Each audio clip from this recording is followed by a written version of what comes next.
how's it going? I'm currently caught up basically on all recent Mr. Nightmare videos. There's a few that are obviously members only, which I can't react to those, as you guys know. This one came out 8 months ago, 1.4 million views, 3 disturbing true scary stories. I haven't watched it yet, I have confirmed.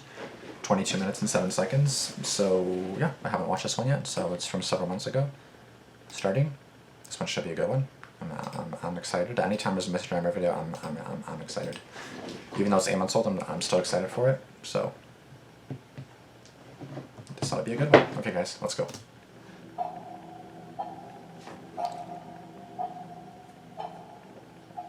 Megan. I don't mind these stories, but there's no genre. Like, obviously it's horror, but it's like there's no specific thing that I'm looking forward to, so it's like, it could literally be anything, which is kind of like a surprise, you know? It's kind of like, oh, it's gonna happen, you know? This is gonna sound weird, but bear with me. When I was in high school, there was a kid who told everyone he was a demon. I don't feel comfortable even writing his name for reasons you'll soon understand. I'm just gonna call him Patrick, even though his name sounds like something out of a Shakespeare play. He was extremely socially awkward, and walked around with this super empty stare that made even teachers uncomfortable. He wore the same blank gray hoodie literally every single day. I'm not exaggerating. I'm pretty sure he never washed the thing, since he always smelled terrible too. I was gonna say, yeah, there's nothing wrong with wearing the same thing every day as long as you're washing it. He was decently short and pretty average looking, although you wouldn't be able to tell since he always had his hood up. He never took his sunglasses off, even inside. Teachers eventually stopped asking him to because he would never listen anyway. Principal's office. Now comes the weird stuff. He didn't have any friends, but had this weird tendency to adopt people. What I mean by that is, if he liked you, which he could decide randomly one day, he would walk up to you and say, "You're adopted," meaning you were part of his circle or whatever. Oh. Apparently this would make you safe from him or something. That's at least what he'd say about it. He didn't really like that many people though, so few people were ever really adopted. Okay. I was one of those few. Looking back, it was probably because he had a crush on me. None of us believed his demon. Oh yeah, because your name is Megan. Yeah, I feel like a lot of these horror stories are guys, and I just keep thinking it's a guy, but no, this is Megan. Okay, this is Megan. Got it. Spiel, and everyone just assumed he was a troubled kid, which he definitely was. Oh yeah, I should probably mention that this all takes place in Wayne, Pennsylvania, which is where I grew up. Another girl I used to be friends with, Gabby, had also been adopted by him. Patrick's crush on her was a little more obvious, and all my friends knew it. One day, my friends and I were chilling on the dugouts behind our high school, killing time and doing God knows what. It was me, Gabby, Laura, and Luke. I can't exactly remember how it happened, but the topic of conversation floated over to Patrick's crush on Gabby. We were all laughing about it, and Gabby was pretty obviously embarrassed. I can't remember what it was, but there was a nickname we'd substitute for Patrick's name, because his real name was too clunky. This time though, I distinctly remember Laura using Patrick's real name. The third time she said it, I swear on my life that Patrick appeared out of nowhere and jumped on top of the dugout with a baseball bat in his hand. It wasn't scary in a typical sense, but it was one of the most unsettling things I'd ever seen up until that point. Right. We quickly stopped talking, nervous that he might have overheard us talking about him. He didn't say anything though, and just stared at us. I gave him a little wave, and he nodded in acknowledgement at me before jumping back down to the ground and swiftly walking away. After we were sure he was gone, the four of us burst into laughter, finding humor in how weird the whole encounter was. On the inside though, I was still a little disturbed. I don't know if I'd be laughing. I'd be kind of like shitting bricks, maybe. The next incident I can remember was significantly more creepy and impossible to laugh about. I was literally in Laura's house, and the two of us were hanging out in her room. Her parents were home. I'm not sure what exactly we were talking about, but again, Patrick's name was said 3 times between the two of us. Not 10 minutes later, we heard Laura's front door slam shut. Confused, we went downstairs to see if one of our other friends had decided to pull up. Laura was friends with everyone, and her parents were super chill, so people came and went unannounced when it came to her house. Laura's mom had beaten us to the door though. We turned the corner of the living room and stared in shock at Patrick, who was just standing there, talking to Laura's mom. She asked him what he was doing there, to which he literally replied, "I was summoned." Laura's mom made some small talk with him before politely asking him to leave, which he silently did. The reason why more alarm bells weren't going off was because Laura's mom actually knew Patrick and pitied him. Laura and I weren't as calm about the situation though. I was summoned. So yeah, like you mentioned before, that his name was said 3 times. So Patrick, Patrick, Patrick, and then he just shows up out of nowhere. So he said he's a demon. So what the hell? I'm kind of confused here. Is he actually like a ghost or a demon or something? What the hell? Is he even like a real person? Like I'm so confused. As we walked back up the stairs, we talked to each other with horrified faces about how creepy that was. Just don't say his name A 3 few times. minutes later, we made the connection between the two events. He seemed to pop up when his name was uttered 3 times. I know how ridiculous this sounds, but we had both witnessed 2 unexplainable events and knew Yeah. Patrick's history of claiming to be a demon. Yeah. How else could someone else rationalize what had taken place? Plus he said I was summoned, so it's like... We told all of our friends about the incident the next day, and our friend group swore to never say his name 3 times in one conversation again. Things were going well for a few months, and I started to think that maybe I had overreacted. That is, until one day, when my same group of friends were hanging out at my other friend Johnny's house.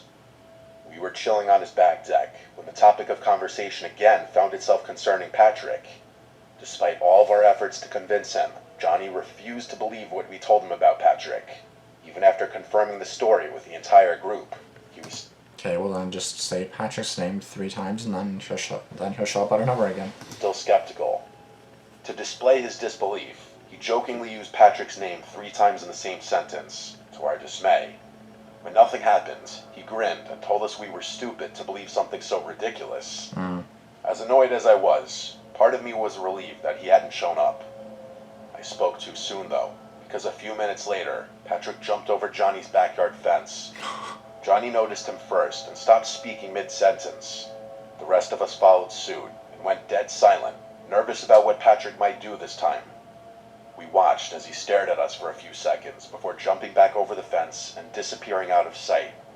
Johnny started freaking out and Yeah. accused us of conspiring with Patrick to scare him. We told him that we literally begged him not to say anything. We sat in silence for a while before Johnny eventually told us all to go home, clearly shaken from the experience. On a side note, this is a beautiful view. Like beautiful back deck, beautiful backyard, beautiful trees, beautiful sunset. It's great. Or sunrise. The last experience I had concerning Patrick was definitely the scariest and most disturbing. Let's hear It it. was the only one where I felt like my life might have actually been in danger. A few months after the incident at Johnny's house, I was home alone one night. My parents rarely left the house back then, so this was a rare occurrence. I decided to take advantage of the situation and invited a boy over whom I'd been talking to. He was kind of a tool, but so were most of the guys I was talking to at that Tool. age. We were hanging out in my room, and it was lightly raining outside. After a while, he mentioned something about Patrick, which made me visibly cringe. He got confused, so I explained the situation to him. He burst out laughing and told me he was going to say Patrick's name to scare me. I begged him not to, but he did it anyway. Only this time, he didn't just say it. He literally screamed Patrick's name 3 times at the top of his lungs. There was no delay this time.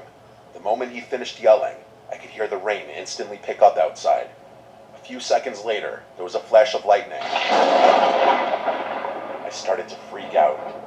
The guy I was with actually seemed sorry and told me it was probably just an extremely unlikely coincidence. I cursed him out and ran to my window to look at the storm. I glanced down to look at my driveway and screamed when I saw a silhouette of a person looking up at my window. Oh shit. It was too dark and stormy to know for sure, It's but I was Patrick. 99% certain that it was Patrick. I shut the blinds and rushed downstairs to make sure all the doors were locked. After locking the back door, I saw that person again. Only this time, he was standing motionlessly in my front yard. I felt a panic attack coming on, and I knew Patrick was going to find a way inside my house. I started screaming, "But I'm adopted," over and over again, hoping that would do something. I know there was no way he'd have been able to hear me, but my brain was all over the place at that point. The guy I was with ran down the stairs a few seconds later and picked me up off the kitchen floor in an attempt to comfort me. I looked out the window again, and he was gone. The storm was still coming down like crazy though, but it's not like I was going to search the property anyway. The next morning, after that guy had left, I went out to inspect my yard. To my horror, I found something sinister in the far corner of my backyard. It was Patrick's hoodie, and wrapped inside of it were a couple random belongings of mine that I assumed I lost. My parents were gone another day, and I was too scared to call the police. I figured I'd show my parents what I had found after school the next day, and they'd take it from there. I never had to, though. The next day, Patrick didn't show up to school. He didn't show up the day after that either. None of us ever saw him again. He just No vanished? one knew what happened to him. My parents still live in the same house, which is something I think about a lot. I know this isn't your typical scary story, but I'm not sure where else to vent about this. A few people from school told me they caught Patrick hiding and eavesdropping on their conversations, which could explain how he was able to show up out of nowhere. As I've grown older and thought back on the whole thing, I think what makes the most sense is Patrick was just a mentally ill stalker who followed me and possibly other girls around, hence why he was always able to appear when his name was brought up. It skeeves me out just imagining him following me around all over the place, listening to me. I don't even want to wonder where he is today. Yeah, with that story, I don't really know what to say because it's kind of like, okay, this is a guy, Max. But yeah, for me, it's just kind of like, that makes no sense. Like, is he a demon? Is he even like a real person? Like, is he even actually there? And plus, like, even if you say his name, Damian, Damian, Damian, like, that doesn't mean I'm going to come up out of nowhere. Anybody could say my name 3 times. I'm not just going to spawn over there, right? Because they were in, like, one of their friend's house, and then a few minutes later, then he was at the door. So it's like, what? Like, was he outside the window just, like, listening? Like, imagine, like, do you have nothing better to do? Like, you have to stalk everyone and see if they say your name 3 times, and if they do, then you show up? Like, that just doesn't make any sense to me. Like, that one, I don't know if I believe that one. I definitely want to see the comments down below for that story. Definitely not your normal story, but let's see what story number 2 is. Max Navarro. Really weird, though. I'm from Denver. This happened a few years ago. My friend Mike and I were heading to a dinner party one snowy Saturday evening. We decided to stop at a liquor store before heading to the party. It was honestly a pretty annoying detour with the That looks like a house, but like a house that says liquor store on it. snow coming down, but we didn't want to show up completely empty-handed. We picked out some local craft beers and a bottle of whiskey and made our way back to the car. I remember the snow started to pick up around then, but it was nothing we weren't used to. He ran back into the liquor store to grab a pack of Zins, his latest nicotine fixation. I remember being annoyed about that because I was the one driving and didn't have the best car for the snow at the time. After a few minutes, he emerged from the liquor store and hopped in the car. I immediately pulled out of the parking lot and we were back on our way. The snow was falling even heavier now, covering the roads in a thick blanket of white. I remember back in February, it's still on my channel, like where I walked around my neighborhood and it was like snow covered, like some cars were like literally buried in snow. Like you couldn't even, like you had to shovel your way out so much, bro. It was crazy. That was crazy. Like it was like 3 different snowstorms in a week. That's why it piled up so quick. It wasn't just one storm. It was like 3, kind of like one after the other. So it was horrifying. Not horrifying. It was just horrible. I got stuck in the snow. My mom got stuck in the snow. Like it was bad. The drive to the party was supposed to be straightforward. And now it's like 5 degrees Celsius, which is like 110. That's what it feels like outside like right now. It feels so fucking hot, bro. About 20 to 30 minutes through familiar suburban neighborhoods. Things in my life are never as easy as they seem, though. The snowstorm had other plans, turning what was supposed to be a relaxing route into a treacherous journey. Let me just say, I'm not a great driver as is. The car slipping every 10 seconds didn't help matters. After a tense few minutes driving uphill, I turned a corner and was met with a sight no one ever wants to see. In the middle of the street was a stopped car. Its hazards were flashing ominously, cutting through the falling snow like distress signals. Both the driver's and passenger side doors were open. I was tempted to just drive around it and continue on my merry way, but Mike instructed me to stop. Judge me if you want, but I'm not your typical Good Samaritan. I've been through way too much BS in my life that has ultimately resulted in a distrust in strangers I typically default to. Which makes sense. Again, like you want to help people out, and then like you have like 1 or 2 or 3 bad experiences, and you're like, I'm done. I'm not doing this no more. And like even the one time that you want to help, like you might freaking die from that if they really have like sinister intentions, right? So if you want to help someone, it's like you want to, but at times you feel like you just can't because like you just never know their real intentions. I told him we were late, but he urged me to stop with a concerned voice. Mike had gotten me into trouble before with his childlike curiosity, but this was different. Someone could be in trouble. Reluctantly, I stopped the car, and the 2 of us sat in a motionless And it's daytime, right? silence for a few seconds. Mike asked if we should check it out, which I told him was what we were doing. He rolled his eyes and told me watching the car from through the windshield wasn't going to accomplish anything. He was kind of right. I really didn't want to get out of the car, though. Nervous about the situation, I asked him if he'd just wait a few more minutes, which he reluctantly agreed to. We sat there, watching the eerie blinking of the hazards against what was otherwise a beautiful snowy backdrop. Nothing happened, which I was kind of surprised by. Eventually, Mike said he had had enough and was going to investigate. I feel like this is a trap. This is 100% a trap. There's no one in the area. The hazards are on. I think you said the doors are open. It's a trap. Someone's probably going to be in the car. Someone's probably hiding, like with their I don't know. Like someone's probably hiding or doing something or behind the car or doing like. There is sinister intentions going on here, and I already guarantee it. Plus, it's a horror story, so I already know there's bad intentions here. Before I could stop him, he stepped out of the car. I watched with a rising sense of apprehension as he approached the vehicle. As he was doing so, I could have sworn I saw something dark move out of the corner of my eye. Yep. It might have been my worried mind playing No. tricks on me. Nope. But this situation was seeming worse and worse to me every second that passed. Not even 10 seconds later, I thought I saw the car jolt a little, like something had moved in the trunk or back seat. Yep. Again, maybe my mind was playing tricks on me, but I didn't care. I made a quick time decision and slammed on the horn, startling Mike, who had been inspecting the inside of the vehicle. He understood what I was communicating and sprinted back to the car. I drove off immediately and told him my suspicion that the whole thing was a trap.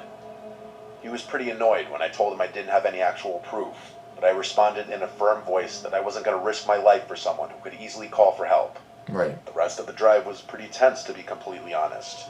He was the type of guy to hold a grudge longer than most. We arrived at the dinner party and things were finally normal again. We were there for several hours, and Mike and I had all but forgotten what happened earlier. After a nice dinner and an enjoyable time catching up with old friends, The story's not over our yet. host turned on the TV to give some departing guests an update on the snowstorm. He flicked over to the local news, and what I saw was actually horrifying. The police were issuing reports of a stolen vehicle that had been jacked not even 2 hours earlier. They were circulating a spoken account from the victim, which went something like this. A woman was driving her teenage son home from a friend's house when she noticed a car in the middle of the road, hazards on and doors open. The two approached the car to see if someone was in distress, and as they did, two men sprung out from behind a snowbank and another emerged from the trunk of the vehicle. They held the woman at gunpoint and forced her to turn over her keys. They promptly sped off with the stolen car, along with the one that had been used in the trap. I stared at Mike with a look of pure fear. That could have been us. The two of us told the rest of the party what happened earlier, and that quickly put a damper on the general atmosphere, but people were eating the story up. The worst thing about this experience is that I'm even more distrusting of strangers than I previously was. I often think about how many people I would have otherwise helped out in a time of need had I not experienced such a meticulous trap. So I'm just glad that the mother and son didn't get hurt or anything. Because at the same time, obviously, like if you get your phone stolen, your keys stolen, your car stolen, it's like that's replaceable, right? Your life is there, right? So it's like I'm glad that they were safe at least, but that really fucking sucks. Like again, that's what I mean. You're trying to be a really good person. Like, oh, there's someone, there's someone stuck in the snow with hazards on. Let me try to help them. And what happens? What happens? That happens. I swear, people fucking suck. I hate people so much.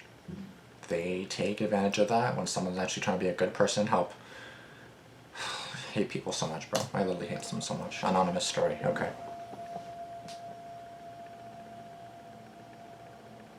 The series of events I'm about to recount happened over 30 years ago, during my early childhood.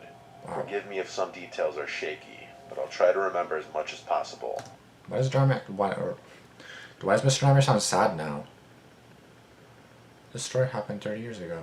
I tried to do this as best as I can. Like, he sounds so like monotone or something. I was around 10 years old. My extended family was massive. At that age, it was hard for me to remember the faces of all my relatives, let alone their names. At every family gathering, I was introduced to someone whose face I didn't recognize, even though they all seemed to recognize me. My dad was one of 9 children, so I had 8 sets of aunts and uncles on his side alone. Damn. My grandparents on my dad's side were extremely well off and had a massive beachfront property, which was communal along my dad and his siblings. I don't know its exact dimensions, but I'm pretty sure I could sleep over 30 people. Because of this, my family would often spend entire chunks of the summer down there. Both my parents had jobs that allowed them to either work remotely or spend a lot of time away from their offices. My dad's siblings and their kids would do the same. There was rarely a time when it was just our family at the beach house. I got along with all my cousins, and preferred spending time at the beach house rather than at home since I was closer with some of my cousins than any of my hometown friends. I liked a lot of my aunts and uncles too. My favorite by far was Uncle Joseph, who was the father of my cousin Brandon. Brandon was honestly kind of antisocial, and we didn't really play that much together. Uncle Joseph was awesome though, and he'd never fail to brighten my mood or make me laugh. In addition to being great with kids, he was a licensed therapist and psychiatrist, and was often who I turned to in times of need. There's a decent chance he knew more about me than my parents did. I confided in him regularly, and there was nothing I was uncomfortable divulging. Anyway, that summer, I began having tremendously graphic and disturbing nightmares. As far as I can recall, there weren't any common themes between them. It'd all just be about something psychologically taxing, like a family member dying or being alone forever, or something along those lines. Okay. I wish I could provide I have like the weirdest dreams too sometimes, so I can't even judge. more details, but I've long since purged my mind of those horrors. Yeah, it's been 30 I years. do remember one dream distinctly, though. It was one of those false awakening dreams. I woke up and went downstairs to meet my parents for breakfast, like I'd do on a typical morning. When I got downstairs, though, they weren't in the kitchen, and there was no food on the dining room table. I ran back upstairs, barged into my parents' and them siblings' rooms, but no one was there. The rest of the dream was basically me crying on my bedroom floor, wondering why everyone had abandoned me. That's sad After though. 3 or 4 of those nightmares in a row, I decided to tell my Uncle Joseph out of embarrassment of telling my parents. He listened with a concerned look on his face as I described the kinds of things I was experiencing, and he even started writing things down in his little notebook. He instructed me to do some meaningful internal self-reflection, as something was clawing at my subconscious. What kind of self-reflection was I supposed to do, though? I was 10 years old. He told me he'd mull things over, and that I should come back to him if the problem persisted. Of course, it did. A few days and nightmares later, I gave Uncle Joseph an update. He told me he'd been thinking about the situation, and that he had figured out what was going on in my brain. He said that even though I didn't think it, I was deeply frustrated with my parents and was harboring some unresolved resentment towards them. I was more confused than I've ever been. I was nothing if not a well-behaved, polite, grateful kid. I had always listened to my parents and loved them more than anything. Uncle Joseph knew what he was talking about, though. He was a therapist, after all. I Okay. assumed he had dealt with similar situations in the past and considered myself lucky that he was helping me. I asked him how I should proceed with everything, and told him this newfound knowledge kind of scared me. He told me it was perfectly normal that I was scared, and that most of his adult patients react in the same way. He then told me it was also normal that I disagreed with what he was saying, since dreaming implies a subconscious feeling that the brain refuses to accept. That did kind of make sense to me. He told me that in the next few days, I should be slightly more disobedient when it came to my parents. He told me to try saying no more often, and to argue with them when I didn't get my way. So that's what I did. For 3 days after talking to him, I behaved so uncharacteristically that my parents got concerned. They told me they didn't like my recent behavior, and I'd better quit it. It killed me to do that to them, but I couldn't stand having nightmares literally every night. My 10-year-old self would have done anything to put an end to those night terrors. They didn't stop, though. In fact, they actually got worse. More graphic, more disturbing, and more vivid. What? It was too much. I confided in Uncle Joseph again, and he told me there was one more thing we could try. I begged him to tell me what it was, but he seemed hesitant. After a few minutes of pleading, he revealed what the thing was. He said my brain was too mature for my young body and that I needed to set it free. Obviously, I had no idea what he meant by that. He told me if I had one more nightmare, he'd tell me what I had to do. I went to sleep, terrified that night. I didn't want to set my body free, even if I didn't know what he was talking about. That night, I actually woke up before having a nightmare. In the several days that this had been going on, I had never woken up before having a nightmare. This was new. For some reason, though, I was scared to move or even breathe loudly. Sleep It wasn't paralysis? sleep paralysis, Oh. but I was scared out of my mind. Okay. I stared at the wall in that same position for a full minute, not quite sure what I was doing. The next thing I heard was something I will never forget, no matter how hard I try. Whispering, right next to my ear. Uncle Joseph's whispering. I was sure of it. I turned over and screamed, which sent him flying back.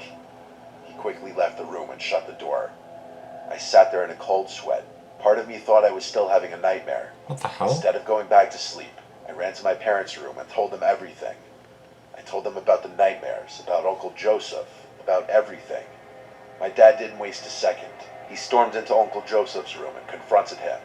My uncle obviously denied everything, but my dad was a big dude and could easily push him around. A fight broke out between them. Oh, shit. My dad snatched the satchel Uncle Joe carried everywhere.